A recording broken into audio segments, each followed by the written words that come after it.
I don't respect a woman who has money. And I know how this is likely coming across, but I'm saying very truthful things that I stand by that I can actually prove over time.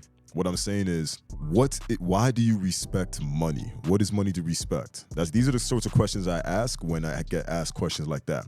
Because I'm only going to respect that man who made tens of billions of dollars if he creates an avenue for other men and for legacy circumstances.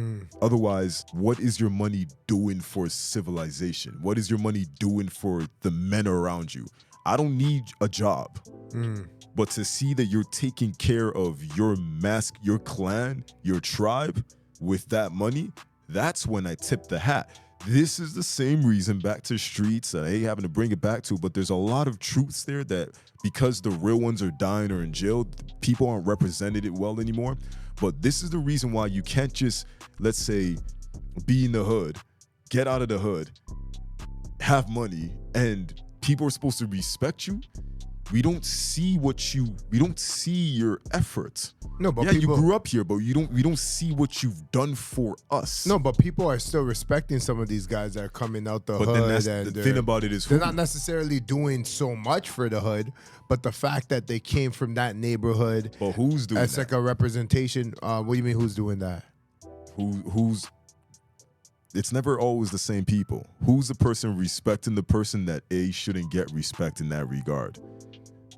Well, you're gonna have a lot of people that are gonna respect them, and those people will be just anyone that is maybe just an onlooker, somebody there just you watching go. them from the side. So it's a co-opting kind of circumstance, and this is what we were even talking about when it comes to like the idea of like simping and tricking, where it's like the money, however you're getting the money, we're in a stage in time where you can fake the outcome and you can get an audience for it. Yeah. So that audience, do we know if that's the best audience? Is that the purest audience? Or we're not looking at what's the purest audience. But that would matter. The fact that they have an audience means that they're doing something right, in the sense that they're able to advertise themselves correct enough to garner an audience. Because if you were a terrible advertiser, you wouldn't be able to garner an audience. This is what I'll say about the whole situation, especially when it comes to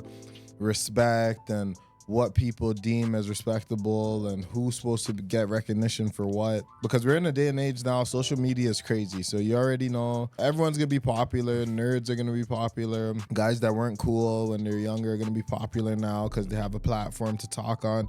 And we can even look at different podcasts. We can look at Fresh and Fit, for example. Are you familiar with Fresh and Fit? Unfortunately, yes. Going to Fresh and Fit, for example, a lot of men that I've spoke to about that podcast, they don't really have respect for the two gentlemen on the platform. Why? Because they believe that they weren't that type of men before they had the success. So a lot of people feel like it's inauthentic, and like you said, the fake it till you make it, saying you did something or pretending like you're one of those guys. If you have popularity that's associated with it in this society, in this day and age, a lot of people will start to respect you. And we can even look at artists like Drake. Shout out to Drizzy from the city, but we gotta poke at him a little bit, because again, in the city, you know how it is with Drizzy. People don't respect him, especially when you're talking about more street guys or more guys that come from the hood or come from those type of backgrounds. Why? Because they would see him portraying a lifestyle that may have not been his lifestyle when he was younger. He's well known to be an actor from a prominent area. Whatever his background was, obviously he probably had friends from around the way, but we know he never grew up in certain trenches, in certain areas, especially with some of the lyrics and some of the stuff he's put out before. People would say it's inauthentic. You're stealing a wave, you're culture vulturing and all that type of stuff. But this day and age, all the fake shit that we say is fake, we're gonna be the last of a dying breed saying, I don't respect that guy, I don't respect that guy. Because the fact of the matter is, people are now judging things off of popularity.